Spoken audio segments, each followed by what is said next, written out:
Pleasant good evening, Mr. Ferguson. Yes, sir. How are you? Good as always. Good to hear your voice. We have the president of the Scrap Iron Dealers Association of TNT, Mr. Allan Ferguson. Yes, Mr. Ferguson, these days you are more upset than usual. And you know, when I talk to you, I say to myself, this poor man, this poor man.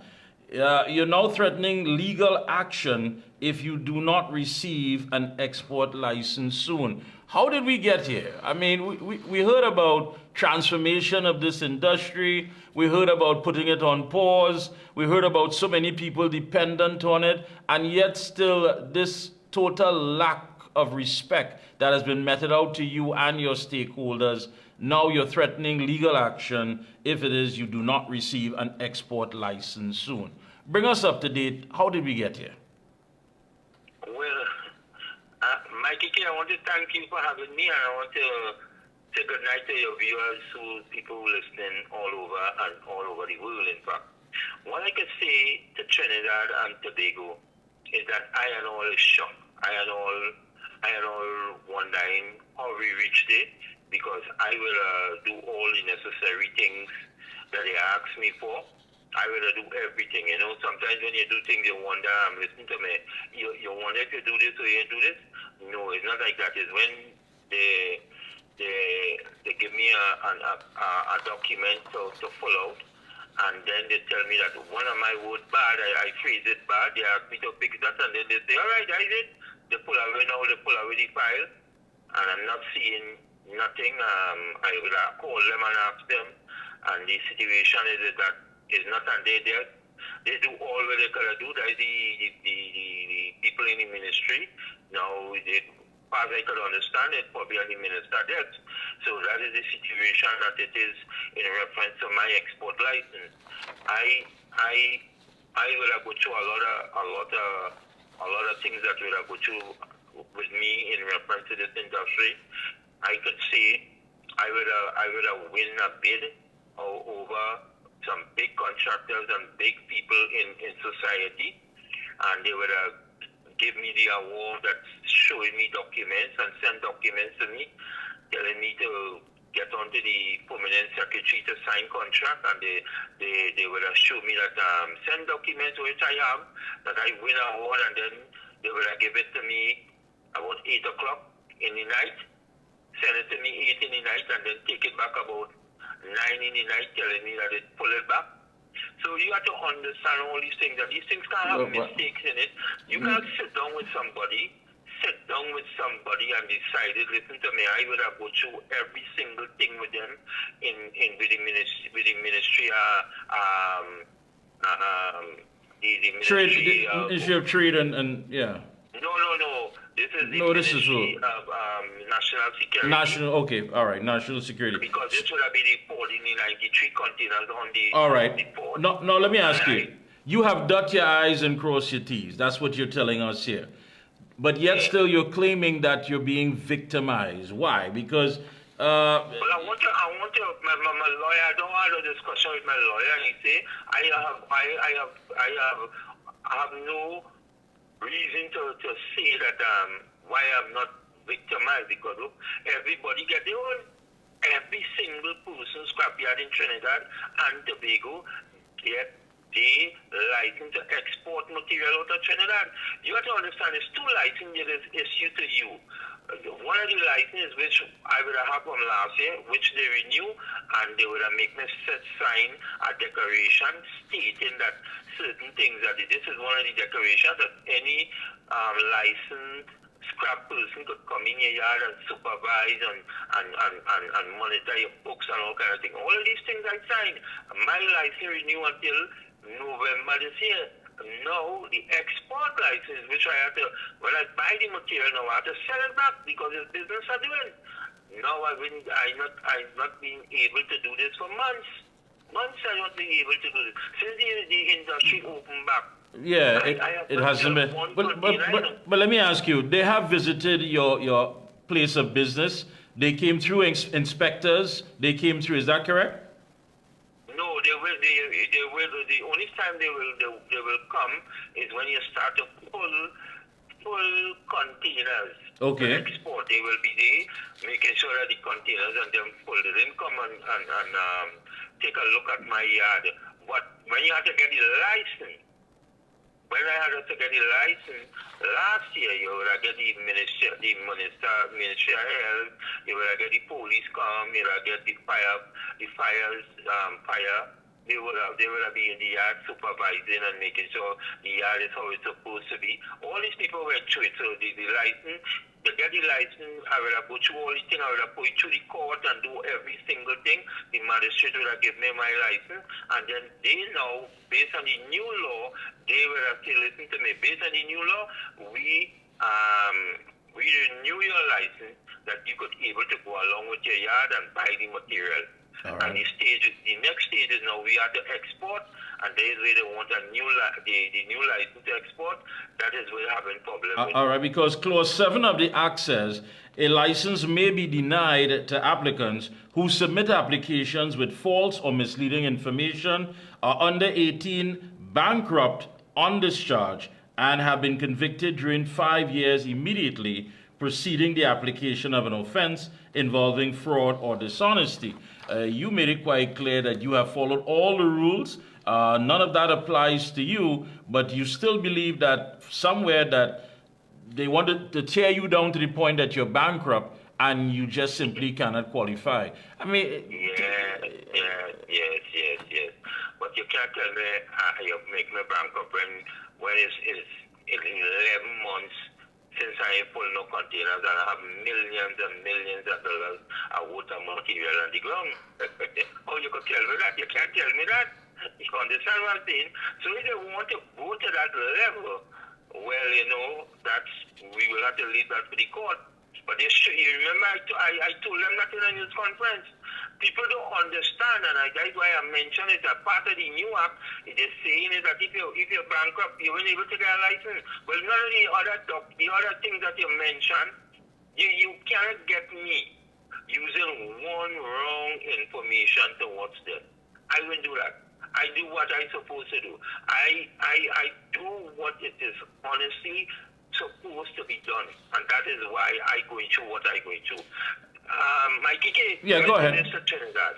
Let me tell Trinidad something. You see the people who are doing wrong, they're getting motivated now because the more wrong they do, is more like they're getting more. The people who are doing honest thing is block for them. It's all kind of problem for them. And I have a serious problem with that. And I always say that when I came a leader of this organization and I recognize that thousands of poor people depend on this industry, and I know that I have to go out now and fight for these people and fight for them.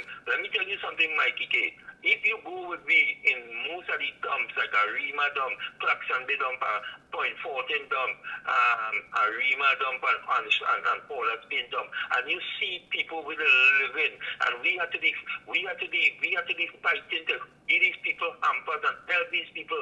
They never put no law in place. The regulation, they have nothing. If you look at it, nothing for these poor people who survive each and every day out of this industry, you know. And this is where we fighting for make sure that these people stay in this industry and this new regulation that they have and move them out and put other people in it. You know. So you have to understand, this is the fight that I fight it. You have to understand that the bandmen, the only collectors and them, every single one of them have to get a license. So I have to be fighting to make sure that whenever these bandmen and them have to get these license, I'm fighting to make sure that they get this license, you know. Let me tell you something, that people depend on this industry to eat and feed the family, send the family to school, make sure that they rent and all kind of mortgage pay because of this industry, and I'm fighting for them for this, you know. So you have to understand. Yeah, but hold on a second, Ferguson. Hold on a second.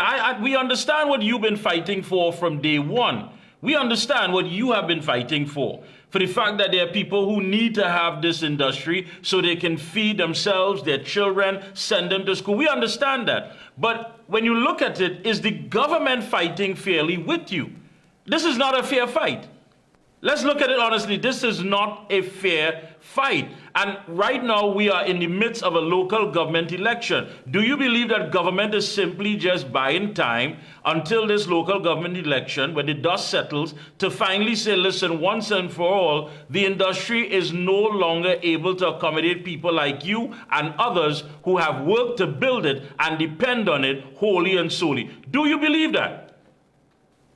Well, you know, I have to be careful what I say, because you have to remember they could use things against me. But what I can say is something. But you have nothing to lose. You have absolutely nothing to lose. You have played their game. You have abided by their rules. You have done everything. You have dot your I's and cross your T's. And now today you're in a position where you're threatening legal action against the very said people that you have tried to do your best to compromise and say, listen, I will do things your way. So is it a matter of time or just biding time? Mikee K, let me say this to you on Trinidad and Tobago. You remember Martin Luther King. You remember Maganda Ganga. Yeah. If you understand all these big leaders in society, they had was to face the state based on you fighting for poor people. All these people fight for poor people, you know. So if you feel that you want to be a leader fighting for the right thing and fighting for poor people, you have to understand that it will have a problem, you know. It will have a situation. So you have to understand that when I say, let me tell you something, I fighting for these poor people in Trinidad and Tobago who depend on the scrap industry to feed their children and to help the children. You have to understand that I go face nothing ain't gonna come like ice cream and popcorn for me to sit down and eat. I will have to face it. But the whole thing I know about it, I depend on my Lord. And my Lord tells me, when you do good, good just come around you. When you do evil, evil will come around you. I depend on my Lord, and my Lord say, whatever he gives me, no man can take it back. And if God gave me this opportunity to represent poor people, don't matter what they do, poor people love me, poor people to stand by my stand. And I sometimes I wonder if they could get something just to throw me in jail, you know, because most of the people who are fighting for poor people end up in jail for nothing. And the way how it's looking, because I have done everything what I supposed to do. And let me tell you what I did, and I risked my life.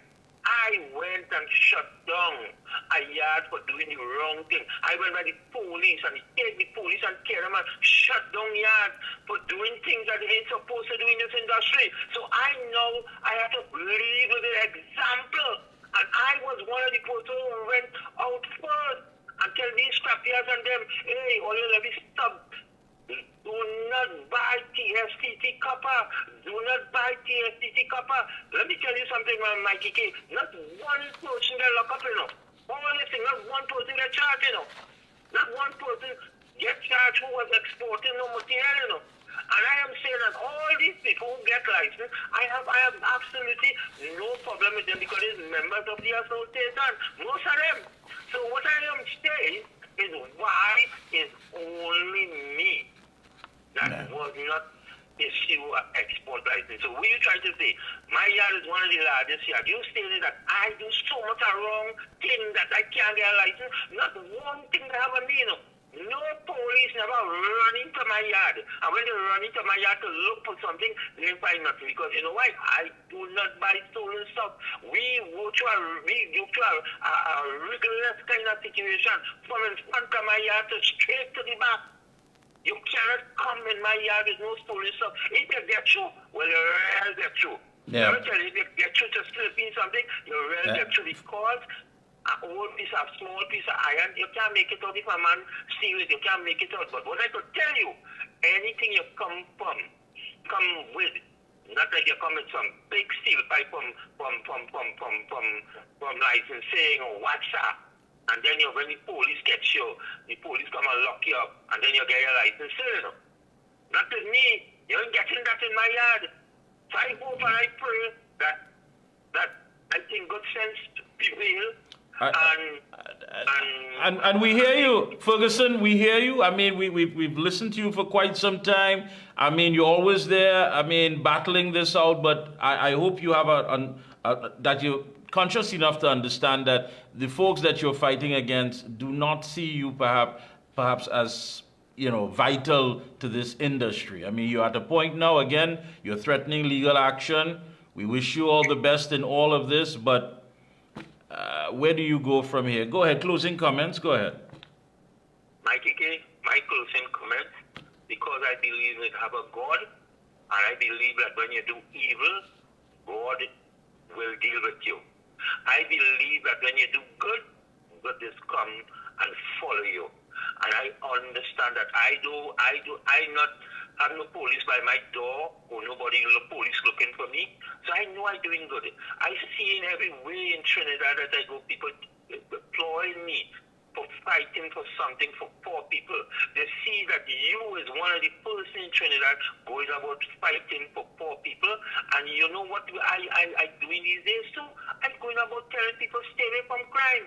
And when you're a black person in an African dominated community, and people see you as a good businessman doing business and doing things that young people could emulate and watch and say they want to be like he. But you know what you want to do to him? You want to take away what he worked hard for. Take away what he worked hard for. I am saying is that my Lord, whatever he gives me, I know that you and whoever cannot take away whatever my Lord gives to me. All I right. can tell you that. Thank you so much, Allan. As always, best of luck to you and your team, and hope things work out fine. I really do. Thank you so much Thank you again. for having me at all. It's been a pleasure. Thank you.